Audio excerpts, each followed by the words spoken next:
এই সংসারে সব থেকে বেশি কঠিন কাজ কোনটা? কেউ বলবেন যুদ্ধ করা, কেউ বলবেন ধন অর্জন করা, আবার কেউ বলবেন জ্ঞান অর্জন করা সব থেকে বেশি কঠিন।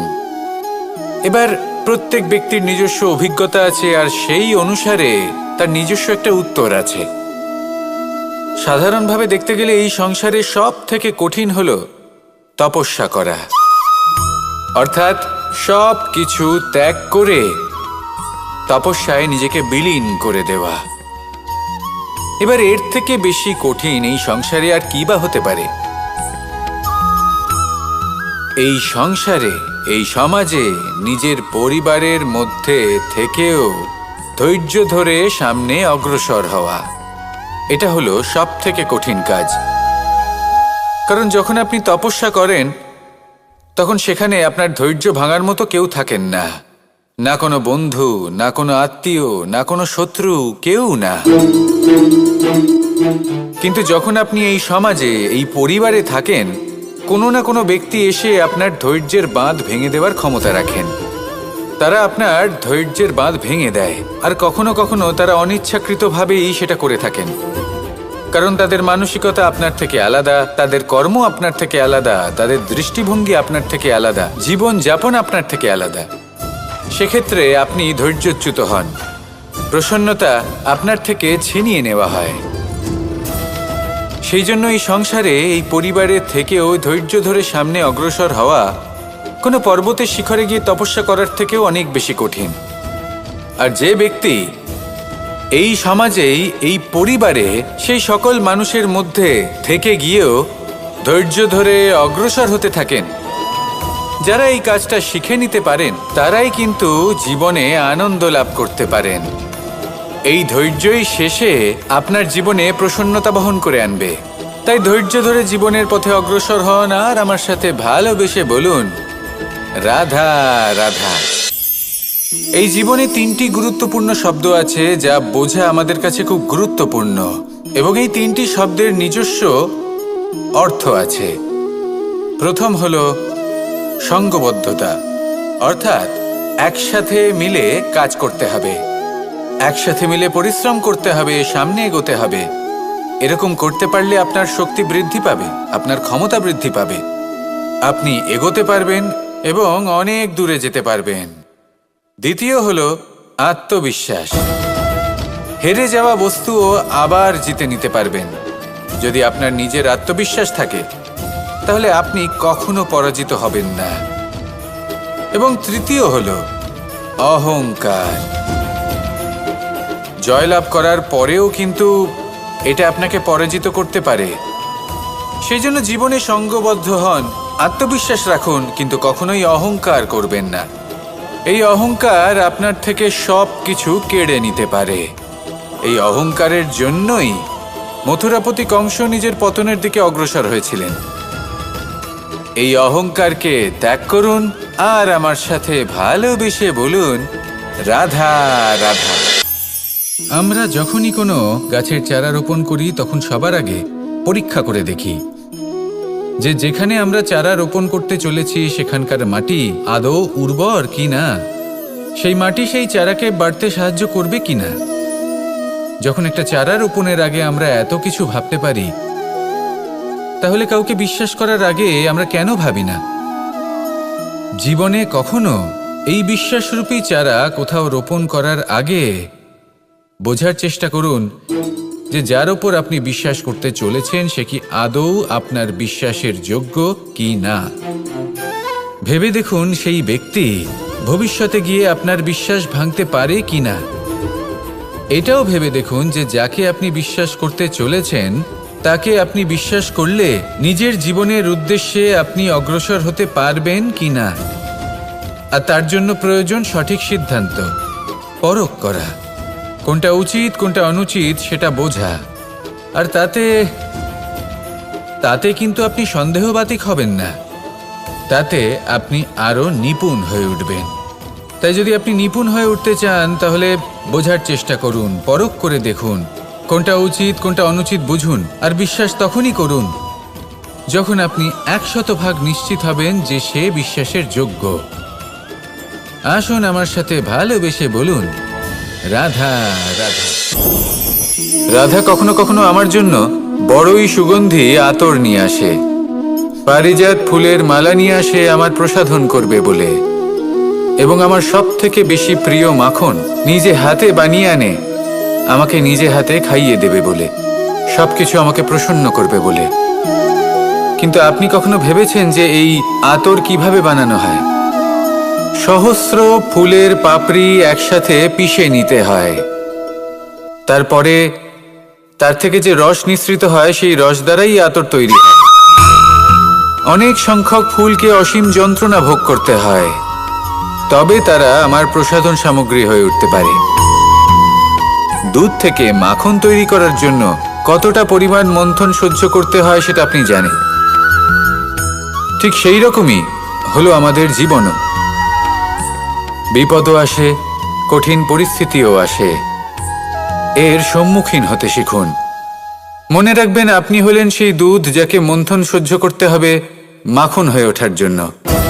মনে রাখবেন, আপনি হলেন সেই ফুলের মতন যাদের পিষ্ট হতে হবে সুগন্ধি আতর হয়ে ওঠার জন্য, যাকেই সংসার পছন্দ করে। কখনো কখনো জীবনে আপনার সাথে খারাপ শুধুমাত্র এই কারণে ঘটে যাতে আপনার শ্রেষ্ঠ রূপ এই সংসারের সামনে আসতে পারে। শুধুমাত্র কঠিন পরিস্থিতি এবং বিপদকে একটা সুযোগ হিসেবে দেখার চেষ্টা করুন। আপনার জন্য এই সংসার বদলে যাবে, সংসারকে দেখার দৃষ্টিভঙ্গি পাল্টে যাবে, আপনার ভাগ্য পাল্টে যাবে, আর এই মন প্রসন্ন হয়ে বলবে, রাধা রাধা। পাশা নামক এই খেলাটি আপনারা নিশ্চয়ই খেলেছেন, না খেলে থাকলে দেখেছেন, আর যদি দেখেও না থাকেন তাহলে নিশ্চিত রূপে শুনেছেন। মহাভারতের এই মহাযুদ্ধ কোথাও না কোথাও এই পাশা নামক খেলার কারণে হয়েছিল। পাশার এই বিচিত্র খেলা, দান, এইসবের কারণে কেউ নিজের মাথায় রাজ মুকুট পরিধান করেছিলেন, আবার সেখানেই পরাজিত হওয়ার জন্য কাউকে বনবাসও ভোগ করতে হয়েছিল। কিন্তু এই খেলা সমাপ্ত হওয়ার পরে সমস্ত ঘুঁটি আর এই পাশার ছক একই পুটলিতে স্থান পেল। এটাই হলো আমাদের জীবন। এই সংসারে আমরা জয় পরাজয়ের বিষয়ে এতটাই ভাবি, এত চিন্তা করি যে এই জীবনের খেলার আনন্দটাই উপভোগ করতে পারি না।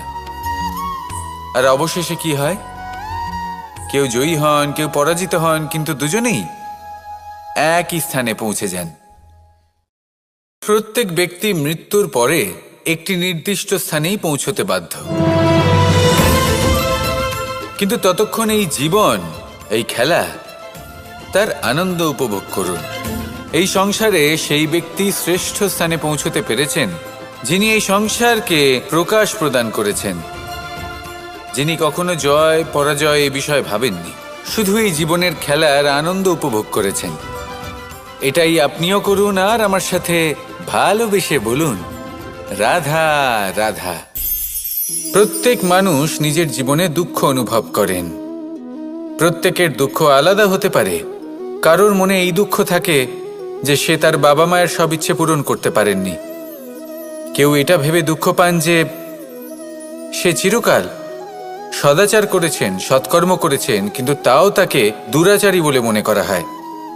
কেউ এটা ভেবেও দুঃখ পান যে তার সামনে যে ব্যক্তি রয়েছেন তার চোখে তিনি শত্রু হয়ে উঠেছেন বা দুষ্ট হয়ে উঠেছেন, যেখানে তিনি হয়তো কোনো অনুচিত কাজই করেননি।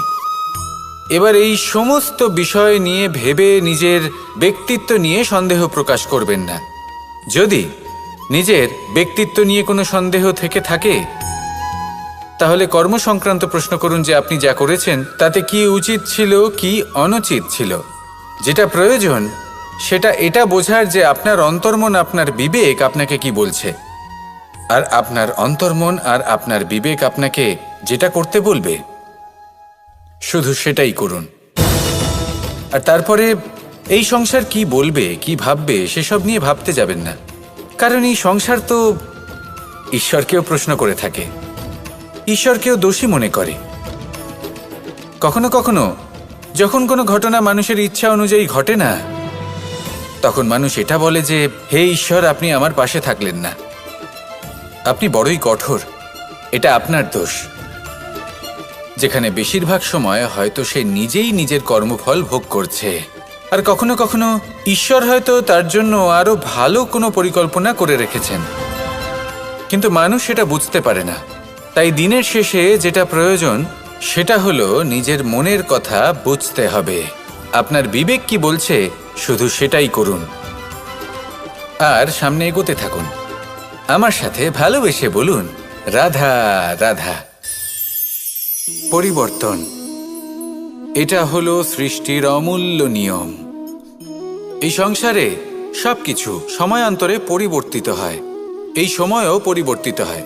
পরিবর্তন চিরকাল হয়ে এসেছে আর চিরকাল হতে থাকবে, কিন্তু এবার আমরা সেই পরিবর্তন কিভাবে লাভ করব যেটা আমাদের প্রয়োজন, যেটা আমরা চাই। আমরা জীবনে বিকাশ চাই। এই বিকাশ কিভাবে লাভ করতে পারি? এই প্রকৃতি কিন্তু আমাদের অত্যন্ত উত্তম উদাহরণ দিয়ে বুঝিয়েছে।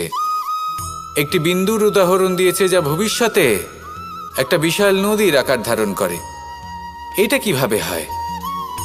মেঘ থেকে একটি বিন্দু ঝরে পড়ে সেই পর্বতের ওপর যেখানে হিম আছে।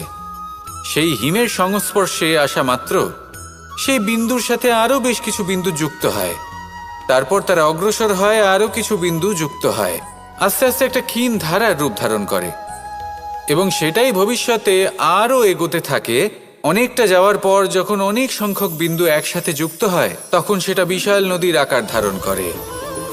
এবার আমরা মানুষ বলে আমাদের সাথে এই নিয়মের অন্যথা হয় তা নয়। আমরাও এই প্রকৃতির অংশ, আমাদের ক্ষেত্রেও একই নিয়ম প্রযোজ্য। যখন পরিশ্রম করে অনেক সংখ্যক বিন্দু আমরা একত্রিত করব তখনই পরিবর্তনের নদী প্রবাহিত হবে। প্রয়োজন হলো নিরন্তর পরিশ্রম করা এবং ধৈর্য ধরা। এটা করতে থাকুন, জীবনে সব কিছু লাভ করতে পারবেন, কারণ প্রকৃতি আমাদের এটাই শিখিয়েছে।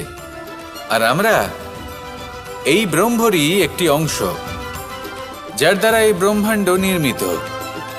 আসুন আমার সাথে ভালোবেসে বলুন, রাধা রাধা। কখনো এই প্রকৃতির দিকে তাকিয়ে থাকবেন।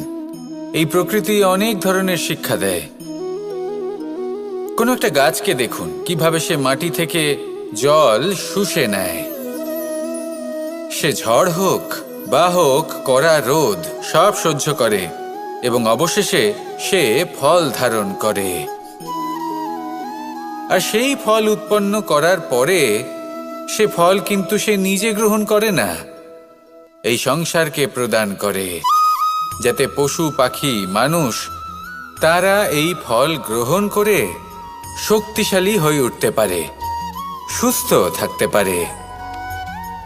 সেভাবেই নদী, সরোবর এরা নিজেরাও কিন্তু নিজেদের জল গ্রহণ করে না, মাটিকে প্রদান করে, পশু পাখিকে প্রদান করে। সূর্য নিজেও নিজের জন্য প্রজ্বলিত হয় না, সে প্রকাশ ছড়িয়ে দিতে চায় আমাদের সবার কাছে, সে আলো পৌঁছে দিতে চায়। এই প্রত্যেকের কর্মে পরমার্থ নিহিত আছে, আর সেই জন্যই এদের সকলকে পুজো করা হয়। তাই মনে রাখবেন, আপনার কাছে জীবন যাপনের অতিরিক্ত যা কিছুই আছে তা পরমার্থের জন্য। তাহলে তার সদ্ব্যবহার করুন আর আমার সাথে ভালোবেসে বলুন, রাধা রাধা। আমরা প্রত্যেকেই অবশ্যই এমন সময় দেখেছি যখন অনেকগুলো সমস্যা একসাথে আমাদের জীবনে এসে পড়ে। সমস্যা আমাদের প্রত্যেকের জীবনেই থাকে। আমরা তার সমাধান খুঁজতে চেষ্টা করি, কখনো সমাধান খুঁজে পাই, আবার কখনো যতই চেষ্টা করি না কেন কোনো সমাধান খুঁজেই পাই না। আর যখন এটা হয় তখন মানুষ অত্যন্ত বিচলিত হয়ে পড়েন। নিজের আত্মীয় স্বজন, নিজের বন্ধু বা সংসার এদের ওপরে এই দোষ চাপিয়ে দেন যে এদের জন্যই এই সমস্যা এসেছে। এবার যদি আমি আপনাকে কোনো পরামর্শ দিই তাহলে এটাই বলবো যে দৃষ্টিভঙ্গি পাল্টে দেখুন। এই দৃষ্টিভঙ্গি দিয়ে দেখুন যে এই সংসারে যে সমস্যায় আসুক না কেন তার জন্য কেউ দোষী নয়, না আপনি না অন্য কেউ। এই পুরো খেলাটাই আপনার মানসিকতা, আপনার দৃষ্টিভঙ্গির, আপনার মনের। কিভাবে বোঝাচ্ছি? যখন আমাদের মন শক্ত থাকে তখন কঠিন থেকে কঠিনতর পরিস্থিতিও আমাদের জীবনে খুব বেশি হলে প্রতিস্পর্ধা হয়ে থেকে যায়। সেখানে যদি আমাদের মন দুর্বল থাকে, তখন অল্প কঠিন পরিস্থিতিও আমাদের কাছে খুব বড় সমস্যা হয়ে যায়, তাই না? একটা শক্ত মন কঠিন পরিস্থিতিকে প্রতিস্পর্ধা হিসেবে দেখে আর তার মধ্যেও একটা সুযোগ খুঁজে নেয়। আমাদের শুধু এটাই করতে হবে। এই সংসারে অন্য কাউকে দোষী মনে করলে আপনার সমস্যা দূর হয়ে যাবে না। সেই জন্য এই সংসারকে দোষ দেওয়ার বদলে এই সমস্যার মূলে চলে যান, সেটাকে বুঝুন, নিজের এই মনকে শক্ত করে তুলুন। যদি আপনার মন শক্তিশালী হয়, তাহলে এই সংসারে অনেক বড় বড় কঠিন থেকে কঠিনতর পরিস্থিতিও যদি আসে, আপনার জীবনে যতই বড় বড় সমস্যা আসুক না কেন, আপনার লক্ষ্য লাভে বাধা দিতে পারবে না। আসুন আমার সাথে ভালোবেসে বলুন, রাধা রাধা। আমরা সবাই পাথর দেখেছি, পর্বতও দেখেছি, শুকনো পাতাও দেখেছি, শ্যামল বনানীও দেখেছি। কখনো ভেবেছেন পাথরের অস্তিত্ব কিন্তু ততক্ষণ পর্যন্ত যতক্ষণ সে পর্বতের গায়ে আটকে থাকে। যখন সেই পর্বত থেকে সেই পাথর ভিন্ন হয়ে যায় ও নিজের অস্তিত্ব হারিয়ে ফেলে। আস্তে আস্তে কখনো পাথর কেটে বা কখনো পিষ্ট হয়ে সেই পাথর আস্তে আস্তে মাটিতে পরিণত হয় এবং পূর্ণরূপে নিজের অস্তিত্ব হারিয়ে ফেলে। এটাই পাতার সাথেও হয়। এই পাতা যতক্ষণ গাছের ডালের সাথে যুক্ত ততক্ষণ তার অস্তিত্ব থাকে। যখনই ডাল থেকে বিচ্ছিন্ন হয়, সেও নিজের অস্তিত্ব হারিয়ে ফেলে। আর এটাই আমাদের সাথেও হয়। যতক্ষণ আমরা নিজেদের আপনজনের সাথে যুক্ত থাকি, আমাদের অস্তিত্ব বজায় থাকে। যখন আপনজনদের সাথে সম্পর্ক ছিন্ন করি, তখন আমরাও আমাদের অস্তিত্ব হারিয়ে ফেলি। এবার এই সংসারের প্রত্যেক ব্যক্তি স্বতন্ত্র থাকতে চান, আর অনেক ব্যক্তি স্বতন্ত্র থাকবেন বলে আপনজনদের দূরে করে দেন আর তাদের সাথে এই সম্পর্ক ছিন্ন করেন। এটা কি সত্যি প্রয়োজন? আপনজনদের সাথে সম্পর্ক ছিন্ন করে নিজের অস্তিত্ব হারিয়ে ফেলা প্রয়োজনীয়, নাকি আপনজনদের সাথে সম্পর্ক বজায় রেখে নিজেদের স্বতন্ত্র করে রাখা সেটা আবশ্যক? নির্বাচন আপনারই। আসুন আমার সাথে ভালোবেসে বলুন, রাধা রাধা।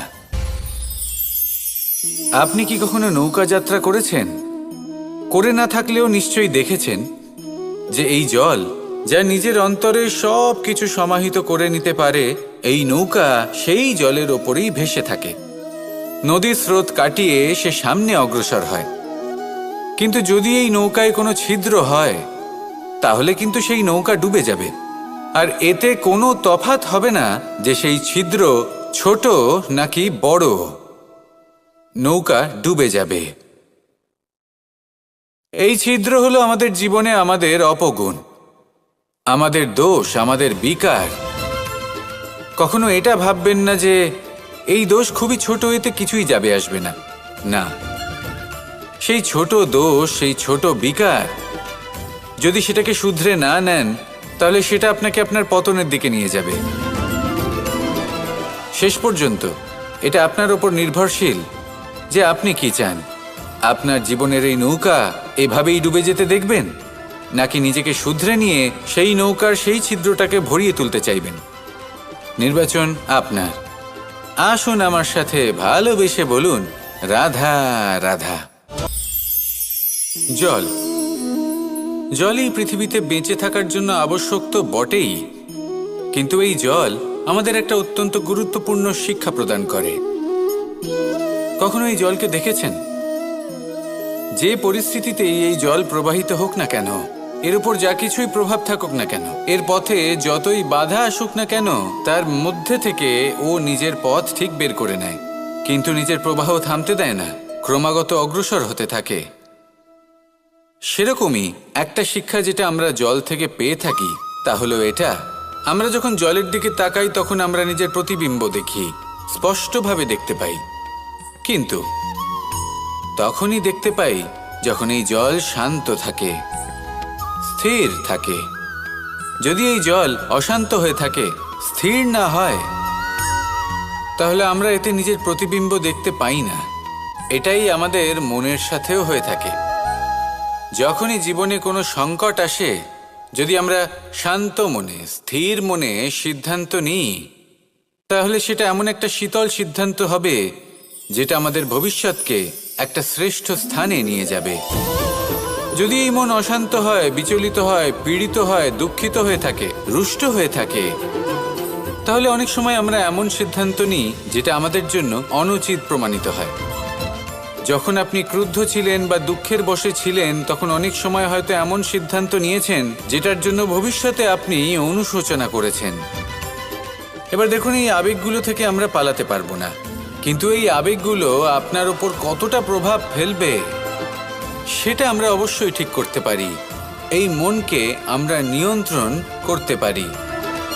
এটাই করুন, চিন্তা করুন, এই মনকে শান্ত রাখুন, স্থির হতে চেষ্টা করুন, আর তারপরে সিদ্ধান্ত নিন।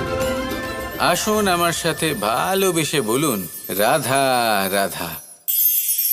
এই সংসারে ভৌতিক বস্তুরও নিয়তি আছে। যারাই এই সংসারে আসে বা উৎপন্ন হয়, তারা কিছুমাত্র সময় পর্যন্তই এখানে থাকতে পারে, আর তারপরে সেও লুপ্ত হয়ে যায়, অর্থাৎ সে নিজেও এই পঞ্চমহাভূতে সমাহিত হয়ে যায়। আমাদের সাথেও ঠিক এটাই হয়। সেই জন্যই ঈশ্বর দ্বারা প্রদত্ত এই উপহারের বিষয়ে ভাবুন, এই জীবনের বিষয়ে ভাবুন। ঠিক যেমন বিশ্বাস ভঙ্গ হলে কোনো ব্যক্তি আমাদের কাছে অপরিচিত হয়ে যান, ঠিক সেরকমই শেষ নিঃশ্বাস ত্যাগের পর এই শরীরও আমাদের কাছে পরই হয়ে যায়। তাই এই শরীর থাকাকালীন শ্রেষ্ঠভাবে একে সদ্ব্যবহার করুন, এই জীবনে শ্রেষ্ঠ কর্ম করুন। আর এই জীবনকে শ্রেষ্ঠভাবে যাপন করার জন্য কিছু কথা বোঝা প্রয়োজনীয়। যদি আপনি কারোর প্রশংসা করেন, তাহলে পূর্ণ হৃদয় দিয়ে করুন। যদি আপনি হস্তক্ষেপ করে থাকেন, তাহলে মস্তিষ্ক দ্বারা করুন। যদি আপনি সমীক্ষা করেন, তাহলে বিবেক দ্বারা করুন। যদি আপনি ধন অর্জন করতে চান, তাহলে নীতি অনুসারে চলুন। যদি জীবনযাপন করতে চান, তাহলে রীতি মেনে করুন। আর যদি ঈশ্বরের ভজন করতে চান, তাহলে ভক্তিভাব নিয়ে করুন। শুধু এই কথা মনে রাখবেন যে আপনার এই জীবন কিন্তু অনিশ্চিত কাল পর্যন্তই আছে। কতক্ষণ আছে সেটা কেউ জানে না। তাই কিছু মুহূর্ত যেটা যাপন করতে আমরা এখানে এসেছি, সেখানে ক্রোধ, অহংকার, ঈর্ষা, এইসব আবেগের কি গুরুত্ব বলুন তো? এগুলো ত্যাগ করুন। মানুষকে ক্ষমা করতে শিখুন, আস্তে আস্তে বিশ্বাস করতে শিখুন। এই সংসারে নিঃস্বার্থভাবে প্রেম করতে শিখুন, আর সবার মধ্যে আনন্দ বিতরণ করুন।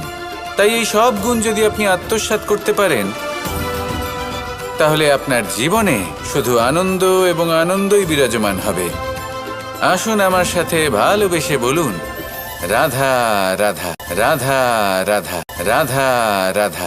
ধর্মরথের 4টি অশ্ব চালানোর জন্য যিনি সারথি হবেন, তার যে 4টি গুণ থাকা প্রয়োজন, সেই সমস্ত গুণ অর্জুনের মধ্যে উপস্থিত রয়েছে।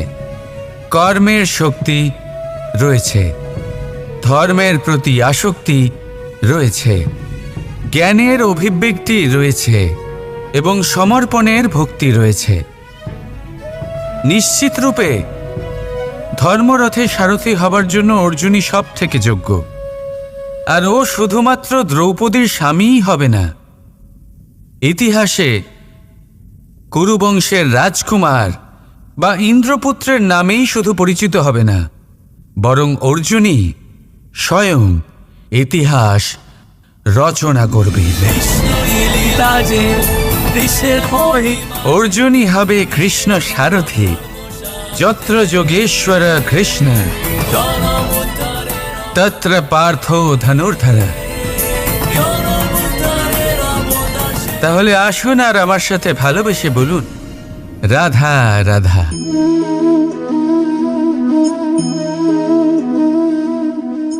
আপনার কি মনে হয় আমি কি করছি? আপনি বলবেন আমি প্রদীপ জ্বালাচ্ছি। সঠিক, কিন্তু প্রশ্ন হচ্ছে যে আমি কি আপনাকে বলেছি যে একে প্রদীপ বলা হয়? না। এই প্রদীপ কি নিজেই নিজের পরিচয় আপনাকে দিয়েছে? না। তাহলে আপনি কি করে জানলেন যে একে প্রদীপ বলা হয়? উত্তর হচ্ছে প্রকাশ। যে স্বয়ং জ্বলে অন্ধকারের মধ্যে সংসারকে পথ দেখায়, সেটাই প্রদীপ। যা নিরাশার মাঝে আশার আলো প্রদর্শন করে, সেটাই প্রদীপ। অপর দিকে আছে সাপ, যাকে না দেখেও তার ফনার আওয়াজ শুনেই লোকে ভয় পেয়ে যায়। তার মানে ব্যক্তির পরিচয় তার কর্মের দ্বারা পাওয়া যায়। তাই আপনার এটা বলার প্রয়োজন নেই যে আপনার পরিচয় কি। এটা আপনার কর্মই নিশ্চিত করবে যে লোকে আপনাকে প্রদীপ ভেবে ভালোবাসবে নাকি সাপ ভেবে ভীত হয়ে থাকবে। রাধা রাধা। সময় কত বিচিত্র হয়। সময় আমাদের পক্ষে থাকলে আমরা নিজেদের রাজা মনে করে নিই, আর সেই সময় যদি বিপক্ষে চলে যায় তাহলে নিঃস্ব হতে সময় লাগে না। তাই মানুষের একটা অভ্যেস আছে, খারাপ সময়ের জন্য কিছু সঞ্চয় করা। আত্মীয়, বন্ধু খারাপ সময় পাশ থেকে সরে যায়। যশ, মান প্রতিকূল সময় চিরস্থায়ী হয় না। তাই মানুষ মনে করে অর্থ সঞ্চয় করাই শ্রেয়। অর্থের কোনো হৃদয় নেই যা সময়ের সাথে পরিবর্তিত হবে। সংসার বলে সর্বদা অর্থ সঞ্চয় করতে থাকুন। খারাপ সময় অবশ্যই কাজে লাগবে, কিন্তু আমি বলবো শুভ কর্ম করতে থাকুন, আনন্দে থাকুন, নিজের ওপর আর ঈশ্বরের ওপরে বিশ্বাস রাখুন। খারাপ সময় কখনো আসবেই না। রাধা রাধা। প্রকৃতি মানুষকে এক বিশেষ শক্তি দিয়েছে, অন্য জীবের থেকে বেশি শক্তি দিয়েছে। স্মরণ শক্তি। এই শক্তি মানুষকে অন্য জীবের থেকে ভিন্ন করে, ইতিহাস রচনা করার প্রেরণা দেয়, জ্ঞানকে বংশানুক্রমে এগিয়েও নিয়ে যায়। আর যারা ভুলে যান, অধিকাংশ সময় তারা উপহাস আর দয়ার পাত্র হয়ে যান। কিন্তু এটাই কি প্রকৃত রূপে সত্য? না। এই স্মরণ শক্তি মানুষের বিকাশের সব থেকে বড় বাধা হয়ে দাঁড়ায়। তার মনকে দূষিত করে দেয়।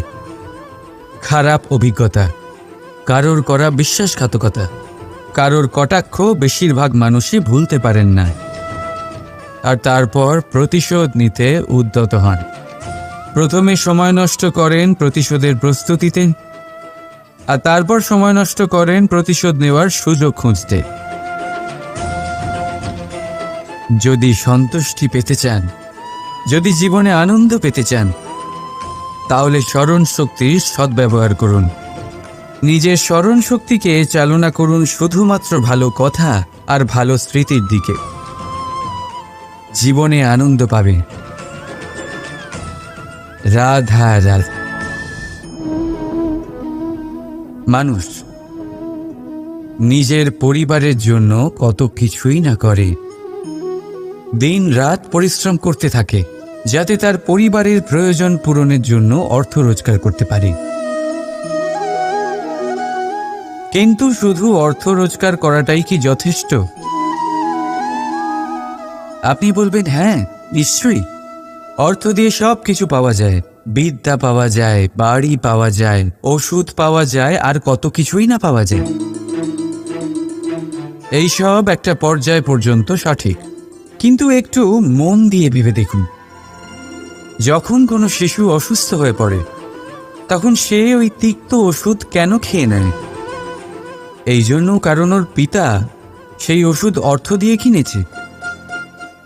না, বরং এই জন্য কারণ তার পিতা যে তার সামনে দাঁড়িয়ে, তার ওপরে তার বিশ্বাস আছে, বিশ্বাস আছে যে উনি তার কিচ্ছু হতে দেবেন না।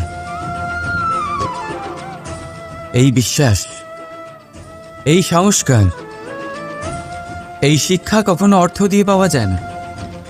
এইটা পাওয়া যায় সেই সময় থেকে যা মাতা পিতা তাদের সন্তানের সাথে কাটিয়েছেন। তাই জীবনে অর্থ অবশ্যই উপার্জন করুন, কিন্তু নিজের পরিবারকেও সময় দিন, আনন্দ পাবে। রাধা রাধা। কখনো কোনো পাখিকে দেখেছেন? যখন তারা ডিম পাড়তে প্রস্তুত হয় তখন তারা সবচেয়ে আগে একটা স্থান খোঁজে, একটা স্থান যা বর্ষা, রৌদ্র আর শত্রুর থেকে সুরক্ষিত হয়। তারপর তারা বাসা তৈরি করে, তারপরেই ডিম পাড়ে। আর তারপর যখন সেই ডিম ফুটে তার সন্তানদের জন্ম হয়, সে তাদের খাবার খাওয়ায়, তাদের রক্ষণাবেক্ষণ করে।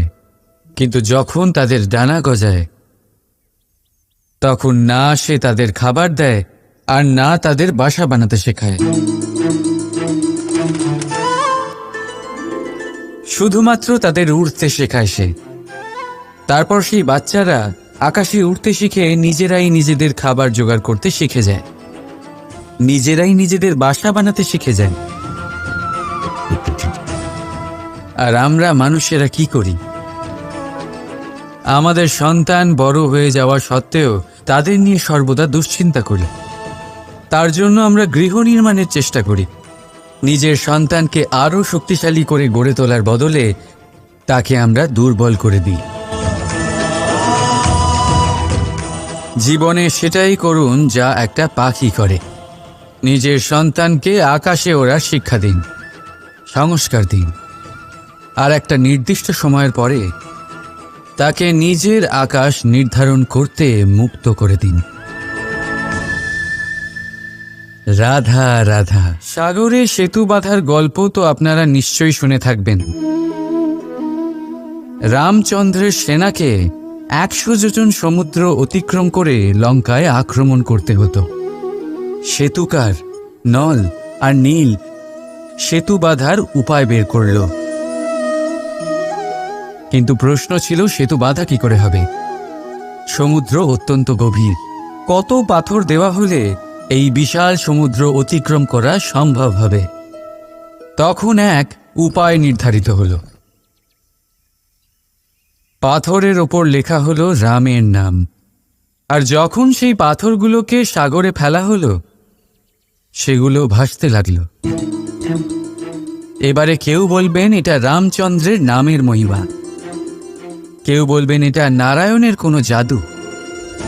কিন্তু না, এটা রামচন্দ্রের সেই গুণ, ওনার ব্যক্তিত্বের সেই মহান দিক যা ওনার প্রতিনিধিত্ব করেছে। তাই সেই পাথরও সাগরে ভেসে ওঠে।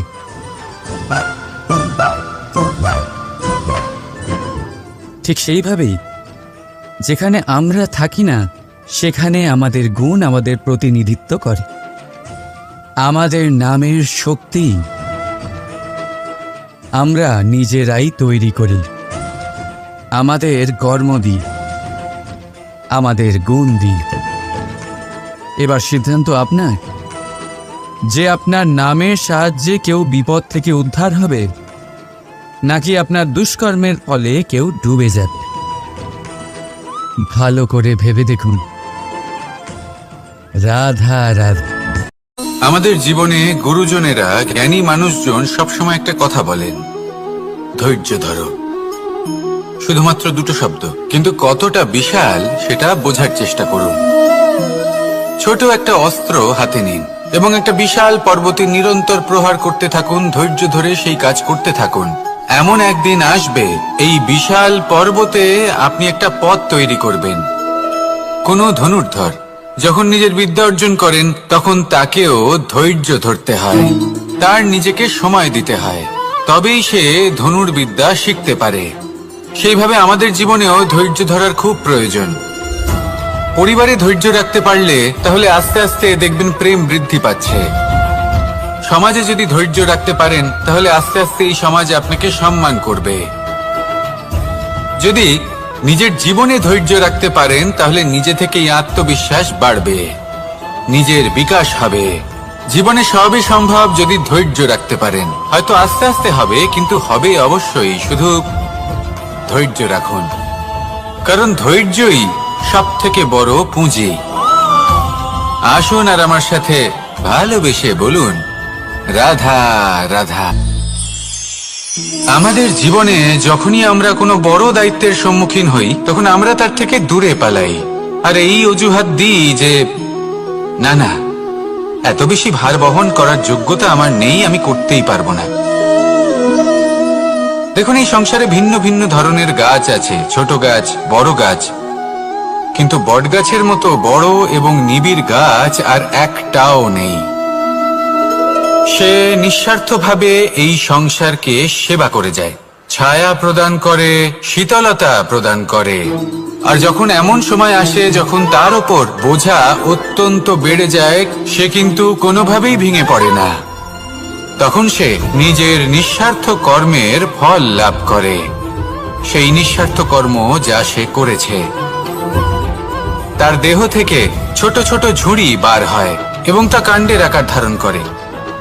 সেই কাণ্ড মাটির কাছে পৌঁছয় এবং তারপর তা বটগাছের সহায়ক হয়ে ওঠে। সে ভেঙে পড়ে যায় না। এইভাবে আপনিও জীবনে নিঃস্বার্থভাবে সবার সেবা করুন, ভালোবাসুন, সবাইকে সাহায্য করুন। যেদিন আপনার ওপর বোঝা অত্যন্ত বেড়ে যাবে, সেদিন এই সব মানুষ আপনাকে সাহায্য করার জন্য আসবেন, আপনার শক্তি হয়ে উঠবেন। আর আপনি বটগাছের মতোই মহান এবং বিশাল হয়ে উঠবেন। আসুন আর আমার সাথে ভালোবেসে বলুন, রাধা রাধা। একটা শব্দ আছে, পরিস্থিতি। অনেক মানুষের মুখে আমরা এই শব্দ শুনি। জীবনে যখন অসফল হই, দুঃখ আসে, সংকট আসে, কোনো বিপদ ঘনিয়ে আসে, তখন সমস্ত দোষ আমরা পরিস্থিতির ওপর চাপিয়ে দিই।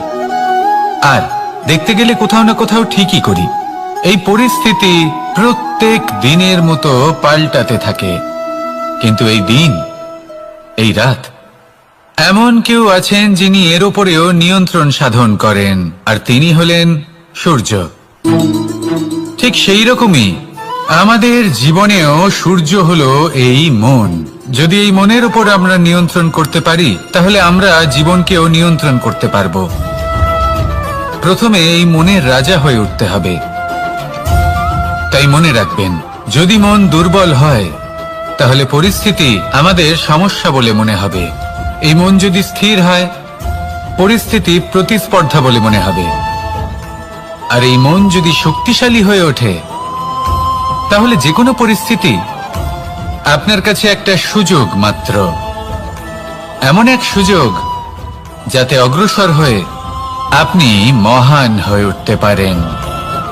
এই মনের শক্তির বৃদ্ধি ঘটান, মহান হয়ে উঠুন, আর আমার সাথে ভালোবেসে বলুন, রাধা রাধা। খুব সুন্দর একটা কাহিনী আছে। একবার এক ব্যক্তি নিজের অসফলতার জন্য ত্রস্ত হয়ে সময় দেবতার তপস্যা করতে বসলেন। উনি তপস্যা করলেন এবং সময় দেবতা প্রসন্ন হলেন, মানুষের রূপ ধারণ করে ওনার সামনে প্রকট হলেন।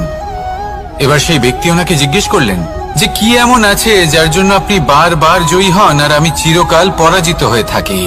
কেন এত পরিশ্রম করা সত্ত্বেও আমি সাফল্য লাভ করতে পারি না?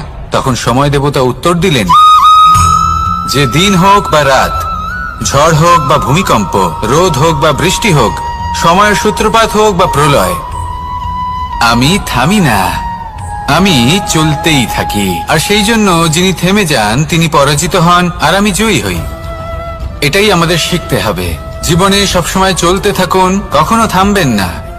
হ্যাঁ, কিছুক্ষণের জন্য বিরতি নিতে পারেন, বিশ্রাম করার জন্য, নিজেকে আরো সশক্ত করে তোলার জন্য, কিন্তু থেমে যাবেন না।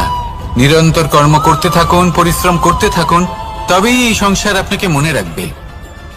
আসুন আমার সাথে ভালোবেসে বলুন, রাধা রাধা।